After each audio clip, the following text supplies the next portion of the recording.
Hey, I'm Michael Taylor, CEO of GeoExpert Search. So today's podcast is going to be about the early years as a geotechnical engineer, and also to be going through your PE license. What does it entail? What hints and tips can we provide you in today's episode? So in a moment, we're going to be listening to Katie Potter. She's already gone through that transition herself. So we're going to be talking a few things around that and a few lessons that she can teach you all in terms of actually getting your PE license and what to expect in your first 3 years. Now, if you are looking for a new role at any point this year, or if you are looking to bolster your team, then feel free to book a direct consultation with myself in the show notes link. But for now, let's get into the podcast. Katie, welcome to the podcast. So, as you're currently in a transition phase between the early career geotechnical engineer and taking on greater ownership of work, can you briefly describe where you are in your career today and what your role looks like? Just to give a little bit of background about myself, I graduated from undergrad from Lafayette College in 2020. And after graduation, I worked for 2 years at a firm called Langen Engineering and Environmental Services. I worked as a staff engineer. And after those 2 years, I went back to grad school. I went to Lehigh University to pursue my master's degree in civil engineering with a concentration in geotech. And during that time, I also worked as a research assistant. And then I graduated in 2024. And since then, I have been working in industry. Last year, I was working at Langen. This year, I recently moved and I'm working at a company called SME in Cleveland, Ohio. So right now, I am in the industry for about 3.5 years. And so, in terms of my experience and how that has changed, the first year I started out, I was new, so I was learning a lot. And there was a lot of training involved. I was in the field a lot doing construction investigation, making sure foundations were being constructed according to our specifications. I did a lot of soil classification out in the field, and I did help with geotech reports with the guidance of more senior engineers. As I have completed my master's degree and just moved through different phases of my career, I am now doing a lot more office work. So the first year I was probably in the field about 80% of the time and was in the office 20%. Now, this year, I would say that ratio is flipped. So I'm doing much more of the analysis, calculation, recommendations, but occasionally they still need field support. So I will go into the field. So I think the level of complexity has increased over the 3.5 years, and my field to office ratio has changed as well.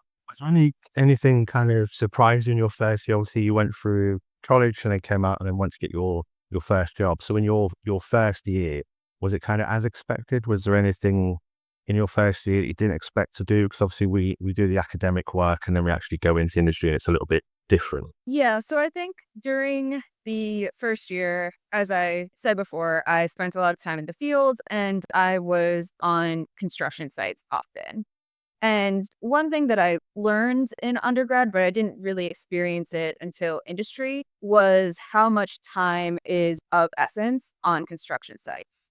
Because time it takes for construction companies to complete a task is part of their overhead, and it cuts into the bottom line of the project. They want to complete things as quickly as possible, which means that when you're the field engineer or the engineer on site, they want you to communicate information in a way that's concise and efficient, so that they know what they need to do and also how they can do it efficiently. Um, so I'm a pretty detail-oriented analytical person, so I tend to like to assess a lot of information before making decisions, and my communication style, I often tend to communicate a lot of those details. So I think there was a little bit of a learning curve there because I had to adjust my communication style from what felt more natural to me, to be more concise in how I communicate because time is of such essence in construction. Okay. So what kind of skills or behaviors do you think matter the most in the kind of early years that aren't always emphasized at college? So I think communication skills are very important. Um, Yeah. knowing, yeah, communication, I would say, is the biggest one for me. Knowing what information is important to communicate to your supervisors, to a contractor, and to clients.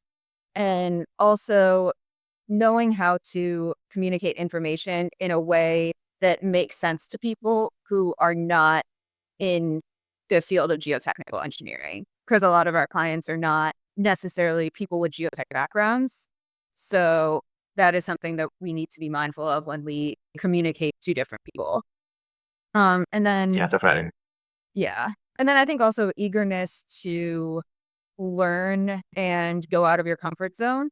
The first year, you will be learning a lot. You will be doing a lot of things that you have not done before in school. So I think being comfortable going outside of your comfort zone and challenging yourself and being resilient in that way is very. Yeah, it's one of the most important things, I would say. So were there any moments early on when you realized you were starting to be trusted more even before your job title or any promotions kind of formally took place? Yeah. So towards the end of my first year at Langen, I was asked to go to Utah for field work for a project that is confidential, and it was a pretty important client. So the fact that they were sending me like off from the Philadelphia office to a different location, where I would be in the field working independently and making decisions on a project for a important client, showed that there was a level of trust that they had in me. And that was a really great experience. The project, it was very, the soil conditions in Utah are very different from Philadelphia. So I learned a lot about different types of geology. And I think that experience was a key point of growth for me. I think I grew a lot from just being on that project. Okay, so what mistakes or misunderstandings do you see early career geotechnical engineers make? I think the biggest thing that comes to mind for me is not speaking up when you need help or support. I think a lot of people are afraid of seeming incompetent, so they don't want they're afraid to ask for help or additional support from more experienced people when they need it.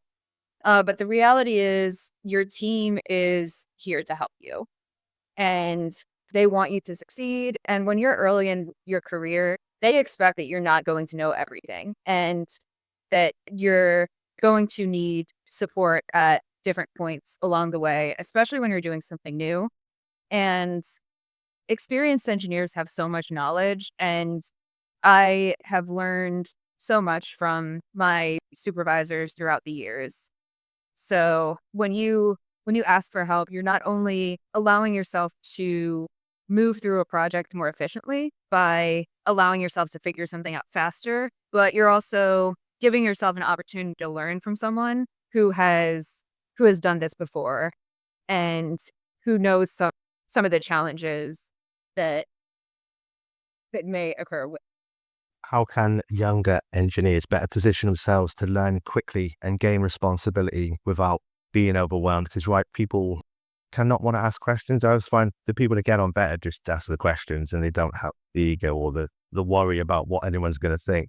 But yeah, I was wondering if you could, yeah, what kind of things could they do to position themselves better initially? Yeah, so I think communicating with your supervisors some of your interests within geotechnical engineering. So, for example, if you're really interested in deep foundation design or retaining wall design, let your supervisor know that, because when they know what your interests are, they can then better support you in terms of allowing you to grow and develop those interests. So if there is a project that involves retaining walls and you told them that that is an area of interest for you, they will consider that when they are delegating tasks for that project.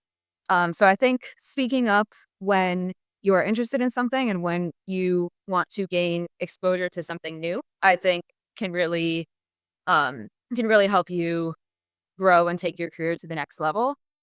And then in terms of not getting overwhelmed, so fortunately I work at a company where people are very comfortable speaking up when they feel that they have a full plate, and without fearing that they are going to be penalized for that. So I think just if you feel that your plate is full and if you feel that adding more commitments would take away from the commitments that you have already made, just speak up.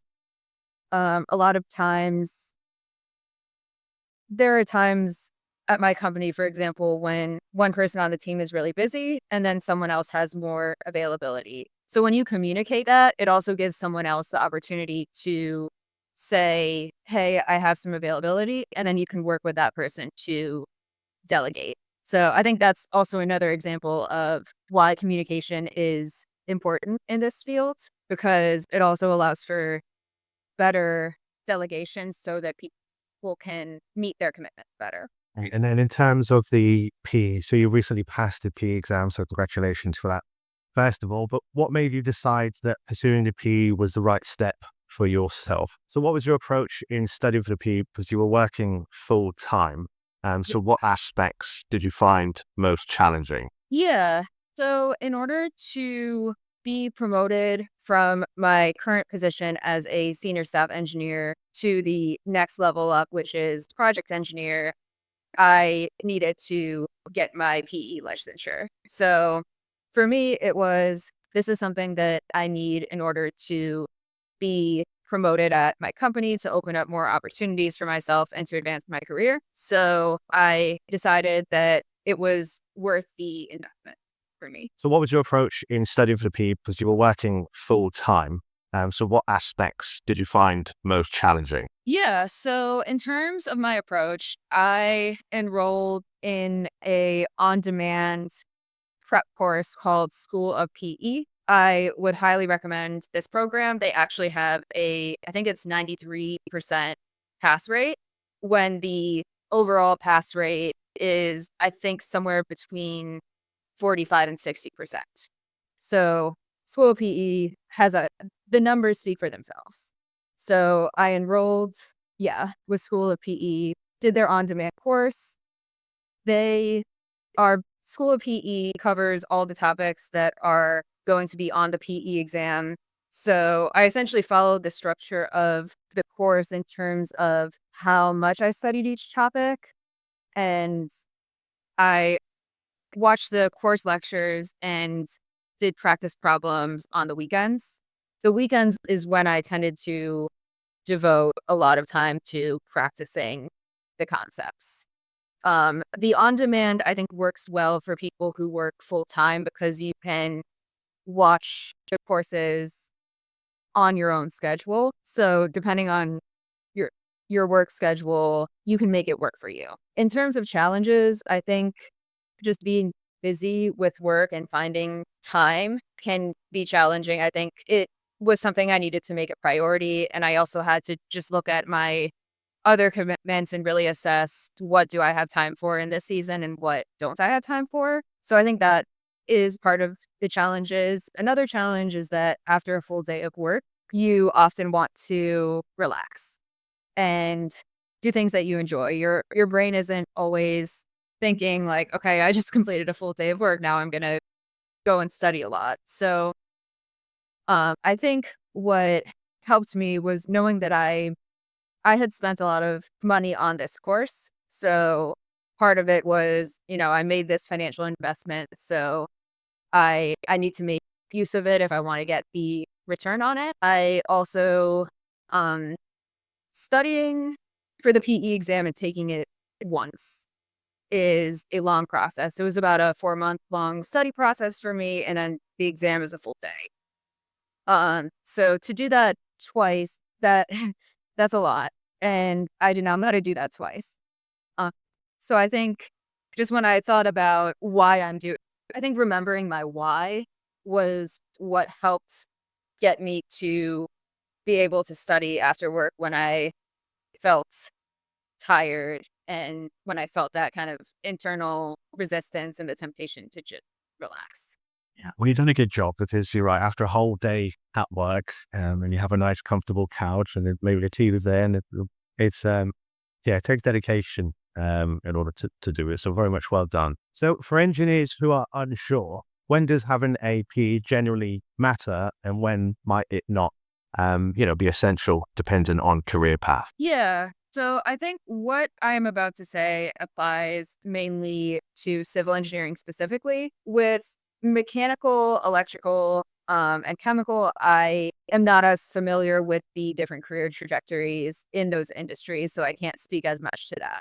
But with civil and geotechnical specifically, there are kind of these three general routes that you can take. So you can work at a design firm where you're doing a lot of calculations, preparing design drawings, or you could do what I do, where I work at a consulting firm, where you do some design calculations and analysis, but you also do a lot of report writing and provide written recommendations. And then the third route is more of a construction management route where you're essentially serving as like a construction project manager. So you're overseeing the different geotechnical tasks on construction sites, you're coordinating and managing the schedules and the budgets. So the first two paths that I described, if you're creating a geotechnical design or you're providing geotechnical recommendations to a client, a professional engineer needs to sign off on those. So it essentially is saying, as a licensed, experienced, trained engineer, I certify that these are sound recommendations. So if you're in a design or consulting role, in order to be promoted to more of these senior positions, you need to be able to sign off on these recommendations. And you need a PE in order to do that. So I would say if you're in consulting or design and you know that you want to grow your career in those industries, I would highly recommend making the investment in preparing for the PE exam. With the construction management side of geotech, it is not required to be able to sign off on designs or recommendations to be a construction project manager. And I I don't even know if I would say it's encouraged. It might be helpful in some scenarios, but just from my experience with how construction companies operate, it's definitely not a requirement. So I think another something else to consider is to look at the people in leadership positions at your company and see whether or not they have a PE.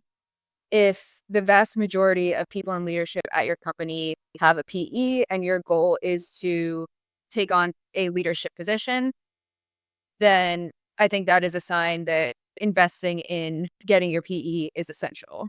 If most of the senior leadership at your company, if they don't have PEs, then that may be an indication that it's not critical. Do you think so? Going back to when you mentioned, you sign off on maybe designs, completed projects. Do you think that's why, some people they don't actually want the PE because they don't want to sign off on projects. They don't want that responsibility. Yeah, I think that having a PE and like putting your name behind a design or recommendations, I think it does carry a lot of weight. It carries a lot of responsibility. As engineers, as a profession, we take an oath to hold the health and safety of the public paramount. So by signing off on designs or recommendations, you are essentially saying what I am recommending is what's going to be best for the health and safety of the public. So you're taking responsibility for that, and that can definitely feel like a lot. So I think, some people may not want that. I do think that's true, yeah. And I think when it comes to the PE, what I will say is that it's definitely an investment in terms of time, money, and the responsibility that will come later. So I think, as an individual, you have to make that assessment about whether that investment is right for you and if it's going to lead you in the direction that you want. So, how can engineers prepare themselves for the shift from being, I suppose, being reviewed to now being accountable and having their PE? So I think requesting to take on more complex tasks under the guidance of a professional engineer, I think can help better prepare people to feel more confident approaching different situations and different site conditions.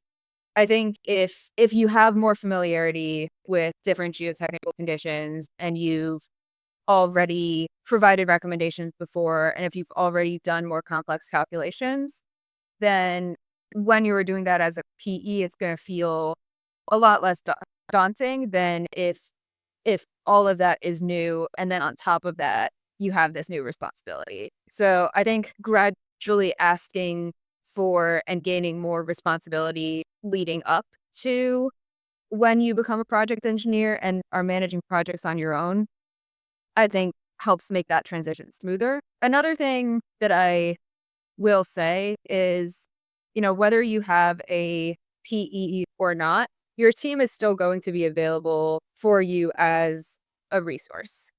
And my company actually, we have this rule where any deliverable gets at least two sets of eyes. So even if it is prepared by a PE, another PE will still review it just so that we really cover our ground and just make sure that it is up to the standard that we want it to be before it gets sent out to a client. So, when you get your PE, it's not as though you're just there to fend for yourself and that you can't ask questions or receive any guidance. Your team is still there as a resource for you. Um, because the truth of the matter is with geotech, every site is so different. And even if you do have a lot of experience, you will still encounter new situations that you need extra support with.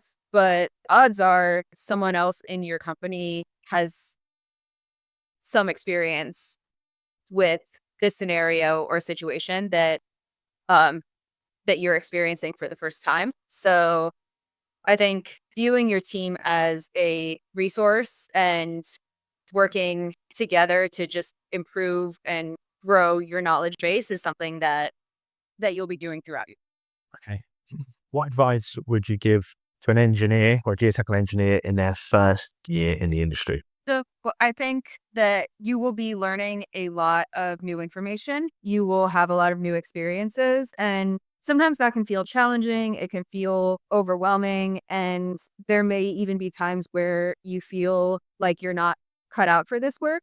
But I just want to encourage you that, we all feel that way our first year. We all feel challenged. It feels new for us, and it's an adjustment for everyone. So know that if things feel challenging or overwhelming, it doesn't mean that you're not cut out for the industry or for the role, and that your team members are there for you as a resource, to support you, to guide you, to help you, to mentor you. So, you know, lean on your team members for mentorship.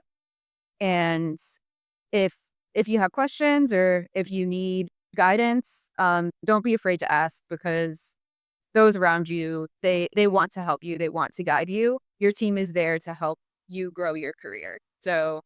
Um, so just know that. Excellent. Okay, so that pretty much wraps up our conversation. There is a new feature now, which is simply called a question from the previous guest. I'm sure we can improve on that in time.